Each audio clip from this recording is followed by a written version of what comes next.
Hi అండి. ఈరోజు నేను వెజ్ నూడిల్స్ చేస్తున్నాను. అందరికీ తెలిసిందే, కానీ నా స్టైల్లో ఎలా చేస్తానో చూపిస్తాను. వాటర్ పోసుకున్నానని తగినండి. నేనైతే ఒక్క స్లైసే తీసుకున్నాను, ఇంతే, కొంచెమే. సో కొన్ని వాటర్ తీసుకున్నాను, కొంచెం సాల్ట్, ఆయిల్ వేసుకున్నాను. నూడిల్స్ మనకి అతుక్కోకుండా ఉండడానికి. వాటర్ మసిలాక నేను నూడిల్స్ వేసుకున్నానండి.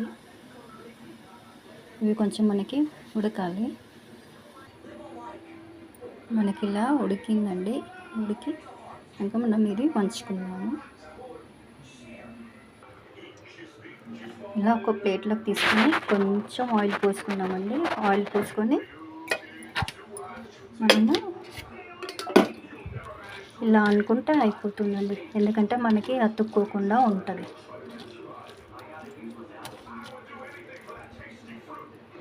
ఇలా అన్నీ ఇట్లా అనుకుంటే అయిపోతుంది. కొంచెం ఆయిల్ పోసుకున్నానండి. నెక్స్ట్ ఫ్లేవర్ కోసం జీలకర్ర ఆవాలు వేసుకుంటున్నాను. అది మీ ఆప్షనల్ అండి, నేనైతే వేసుకుంటున్నాను. కొంచెం ఇది మనకి వేగాక ఉల్లిపాయలు సన్నగా తరుక్కున్నాను, పచ్చిమిరపకాయలు, కొత్తిమీర, కరివేపాకు వేసుకున్నామండి.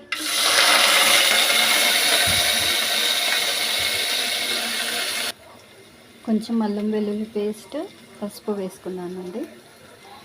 నెక్స్ట్ మీకు కావాల్సిన వెజిటేబుల్స్ వేసుకోవచ్చండి. మీకు ఏమంటే అవి, బఠానీ ఉంటే బఠానీ, క్యాబేజ్ ఉంటే క్యాబేజ్, లేదా క్యాప్సికమ్, అలా మీ ఇష్టం. నేనైతే క్యారెట్ వేసుకుంటున్నానండి. అది కూడా క్యారెట్ తురుముకున్నానండి, ఎందుకంటే క్యారెట్ చిన్నపిల్లలకి కోస్తే ఇష్టపడరు కదా, పక్కన తీసి పట్టుకుంటారు.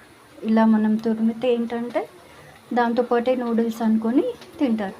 సో ఇలా తురిమిన క్యారెట్ని ఇందులో వేస్తున్నామండి. కలర్ఫుల్గా కూడా ఉంటుంది మనకు చూడడానికి. సో ఇప్పుడు ఒకసారి గరిటెతో కలుపుతామండి.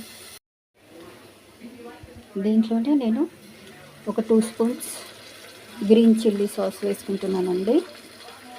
అలాగే సోయా సాస్ కూడా వేసుకుంటున్నాను. అలాగే 1 స్పూన్ వరకు నూడిల్స్ మసాలా వేసుకుంటున్నానండి. ఇంతకుముందు కొంచెం మనం సాల్ట్ వేసుకున్నాం కదండి, సో మళ్ళీ కొంచెం వేసుకున్నాం మనకి టేస్ట్కి తగ్గట్టు.